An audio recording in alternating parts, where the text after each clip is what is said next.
Hello hi అందరికీ. వరలక్ష్మి వ్రతానికి third DIY అయితే తీసుకొచ్చేసాను. ఫస్ట్ అయితే వ్రతానికి లోటస్ లేకపోతే బాగోదు కదా, అందుకే బ్యాక్ డ్రాప్ కింద లోటస్ అయితే చేద్దామని డిసైడ్ అయ్యాను. నా దగ్గర ఉన్న గ్లిటర్ పేపర్ని అయితే తీసుకొని రఫ్ కింద ఒక దాని మీద నేనైతే లోటస్ అయితే గీసుకున్న తర్వాత గ్లిటర్ పేపర్ మీద దాన్ని ట్రేస్ అయితే చేసుకుని ఆ షేప్ ఎక్కడ తెలియాలని చెప్పేసి దాన్ని చాకుతో కుచ్చాను. అప్పుడైతే మనకి షేప్ తెలుస్తుంది కదా అని చెప్పేసి మన ఫ్లవర్స్ అయితే ఇలా కట్ చేసుకున్న తర్వాత ఇలా వచ్చాయి. తర్వాత కొంచెం హ్యాంగింగ్స్లా ఉంటే బాగుంటుంది అనిపించింది. అందుకని చెప్పేసి పింక్ కలర్ ఉంది కాబట్టి ఇంకొంచెం డార్క్గా కనిపించాలని చెప్పేసి డార్క్ పింక్ కలర్ ట్యాజిల్ తీసుకున్నా. తర్వాత వచ్చేసి ట్యాజిల్ అయితే ఎక్కించుకుని ముడిపెట్టేసి తర్వాత ఆ ట్యాజిల్కి అయితే క్యాప్ అనేది పెట్టాను, ఫ్లవర్ షేప్లో ఉన్న క్యాప్. తర్వాత వచ్చేసి 3 బీడ్స్ అనేది ఎక్కించుకున్నాను. కొంచెం పొడవుగా ఉన్న బీడ్స్ అయితే ఉన్నాయి. నేను క్రోషా వర్క్ ఎక్కువ యూజ్ చేస్తూ ఉంటాను కాబట్టి ఆ బీడ్స్ అన్నీ నా దగ్గర ఉన్నాయి. ప్రస్తుతానికైతే ఈ బీడ్స్ అనేది యూజ్ చేయట్లేదు, ఎందుకంటే షేడ్ అయిపోతున్నాయి. శారీ అనేది ఒకసారి వాష్ చేసేటప్పటికి వెళ్ళిపోతున్నాయి అన్నమాట కలర్ అనేది. అందుకే నేను యాంటిక్లో తీసుకున్నాను. ఇవన్నీ ఇప్పుడైతే క్రాఫ్ట్కి అయితే యూజ్ చేద్దామని చెప్పేసి యూజ్ చేస్తున్నాను.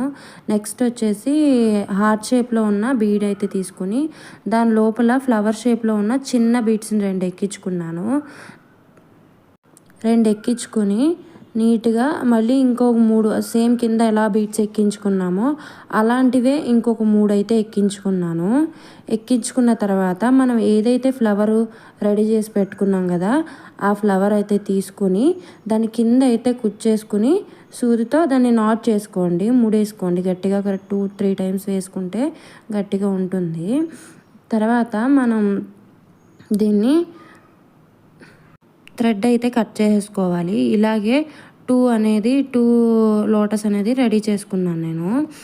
రెడీ చేసుకున్న తర్వాత దీనికైతే పెయింట్ వేద్దామని, ఏ కలర్ వేద్దామని చాలాసేపు అయితే ఆలోచించాను.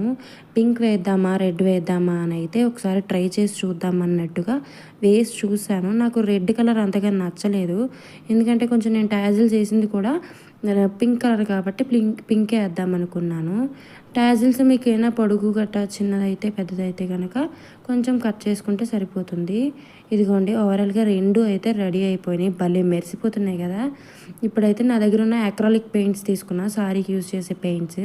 అది పింక్ కలర్ తీసుకొని షేడింగ్ అయితే ఇస్తూ ఇందాక పెన్సిల్తో ఎక్కడైతే మార్క్ చేసుకున్నానో అక్కడనే వేసుకుని పెటల్స్ అనేది క్లియర్గా వేస్తున్నా. ఫైనల్ లుక్ అయితే నెక్స్ట్ వీడియోలో పోస్ట్ చేస్తాను, మిస్ అవ్వకుండా